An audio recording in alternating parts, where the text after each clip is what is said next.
Hey everyone, welcome back. Hope you're having a fantastic day so far. So yesterday in the Senate, the bill that would increase Social Security benefits by anywhere between $300 all the way up to $750 on average cleared a very important hurdle. And today they're supposed to be voting on the bill, which would be the important passage. If it clears today, if it gets at least 60 votes today, it will be moving on to Joe Biden's desk to then be signed into law.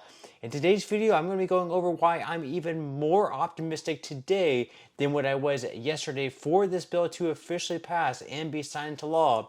But before we go ahead and dive into it for today, if you would like to receive up to $200 in free stock or $200 in free cash, in a pinned comment below, I will be leaving a link to Robinhood. All you have to do is once you click on that link is just sign up for a free account and then simply link your bank account. You do not even have to make an opening deposit. At that point in time, Robinhood will be sending you one free stock worth all the way up to $200.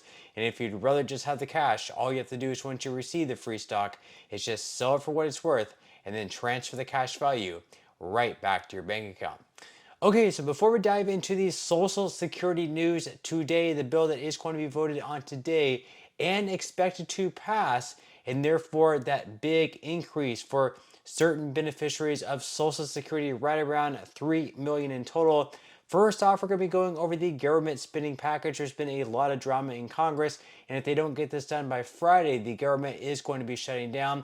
Well, yesterday it looked like they perhaps had an agreement, but then at the very last second, we had Donald Trump, Elon Musk, and Vivek Ramaswamy come in and tell Mike Johnson this is a bad deal. Let's vote no on it. Let's kill it. And they actually ended up killing the bill, so it no longer passes. Now they're kind of back to square one of having to renegotiate a bill between the Republicans and Democrats.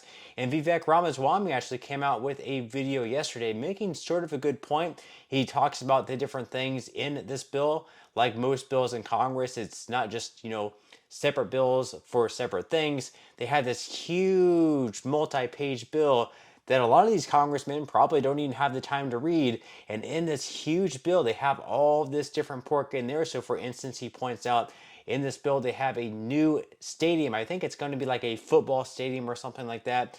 That's going to be in Washington, D.C., that all of us are going to be paying for. So whether you live in California, whether you live in Arkansas, whether you live in Georgia, you're going to be funding this football stadium in Washington, D.C. Another thing that us taxpayers are going to be funding is a raise for all members of Congress. So do you think that members of Congress did well over the past year?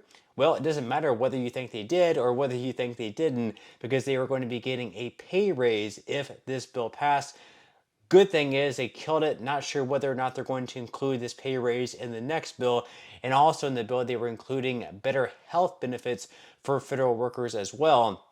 Let's go ahead and roll the clip. Congress is about to pass a bill that blows away your taxpayer money, but they made it over 1,500 pages long so you wouldn't read it. I did you a favor. I read it for you. It's supposed to be about keeping government operations open and providing disaster relief aid to hurricane victims, which I'm sympathetic to. But if you read the bill carefully, it contains pay raises for members of Congress, and I'm not making this up, an expansion of their federal health benefits. It contains all kinds of special interests and pork funding, including opening up a new stadium in Washington, D.C. It renews the Global Engagement Center, which is a key node of the censorship industrial complex. And the worst part is, they didn't want you to know about any of it, and that's why they made this a last-minute jam job. The reason I'm co-heading DOGE is I think we need outsiders to bring actual accountability to Washington, D.C. So feel free to call your congressman and let him know how you feel about it. So again, Vivek Ramaswamy makes a very good point there. We have all those things in there for members of Congress. We have the football stadium, all the different types of pork in there. Yet we don't really have any things for Americans. We have a lot of people on Social Security struggling during this time. How about a raise to Social Security instead of the raise for members of Congress? Leave your thoughts and comments below. Do you think that we should be giving a raise to Social Security, even if it's just like an additional $50 per month instead of a raise to Congress? Again, leave your thoughts and comments below on that. Now, moving into the topic of Social Security, once again today, they are going to be voting on the Social Security Fairness Act, and that's going to be repealing, once again, the windfall elimination provision, as well as the government pension offset. Now, these two provisions combined, end up reducing benefits by anywhere between $300 to $750 on average. For some people, it's even more than that. And over time, of course, this is going to increase as well. So if this bill passes, on average, you're expected to see like an increase of like $500 plus for a lot of these Social Security beneficiaries. So if you worked a job like in the public sector, so if you're like a police officer or a teacher, for instance, but you also worked in the private sector as well and you paid into Social Security all these years, unfortunately, right now, as the current system stands, your Social Security benefit is going to be reduced simply because you are receiving that pension. Well, if they pass that bill today, you are no longer going to be penalized for receiving that pension. And once again, that vote is going to be today, according to CBS News. So they say that legislation to expand Social Security benefits to millions of Americans cleared a key procedural hurdle in the U.S. Senate on Wednesday afternoon and is now headed towards another vote Thursday, with the clock ticking and only days left in the current session of Congress. Senators voted 73 to 27 to approve a motion to proceed with consideration of the Social Security Fairness Act, according to an unofficial Senate tally shown in a webcast on the floor of the chamber. The tally cleared the 60-vote filibuster threshold, with the final passage only needing a simple majority in order to pass the bill to President Biden's desk. Now, Vice President-elect J.D. Vance of Ohio was among the 24 Republican senators to join 49 Democrats to advance the measure. And then, of course, Chuck Schumer said, we will vote on taking up the Social Security Fairness Act to repeal flawed policies that eat away at the benefits of those who worked as teachers, firefighters, postal workers, or public sector workers. That is what he said on social media before the vote. And he also said that retirees deprived of their hard-earned benefits will be watching closely. Now, the New York Democrat has pushed to bring the measure up for a full vote, which would eliminate two federal policies, as I just mentioned, that prevent millions of Americans, including police officers, firefighters, postal workers, teachers, and others with a public pension from collecting their full Social Security benefit.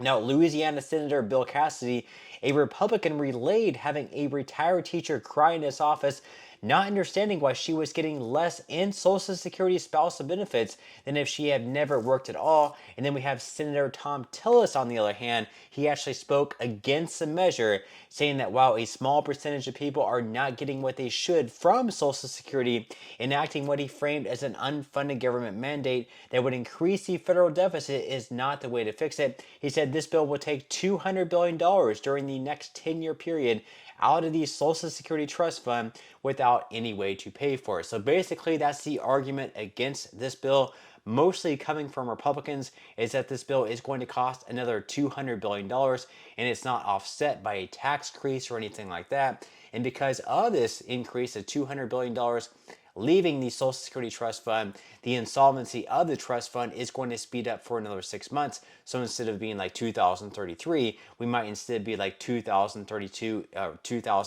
in 6 months or something like that. Now, again, I'm extremely optimistic that this bill is going to pass today when it's voted on. Yesterday, I wasn't quite sure. It did have 62 co-sponsors plus the original sponsor of the bill. That made 63 in total. I wasn't sure if certain senators like J.D. Vance would show up since he is the vice president elect. So I was thinking maybe there's going to be one less vote there. And I was thinking maybe some other Republicans would start getting cold feet because of the cost of the measure, and we might slip below the 60-vote filibuster threshold, but actually ended up getting way more votes than I actually could have expected, over 70 votes.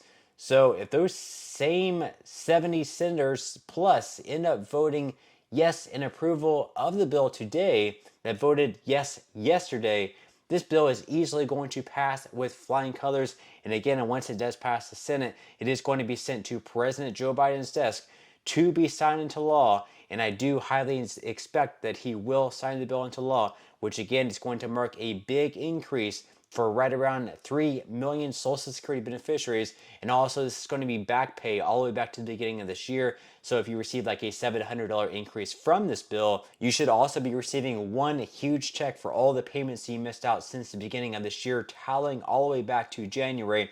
So for instance, $700 over the course of a year, that would be $8,400. And then you should start receiving your regular checks starting in January of next year. But that's all we have for today's video, and I will see you in the next one.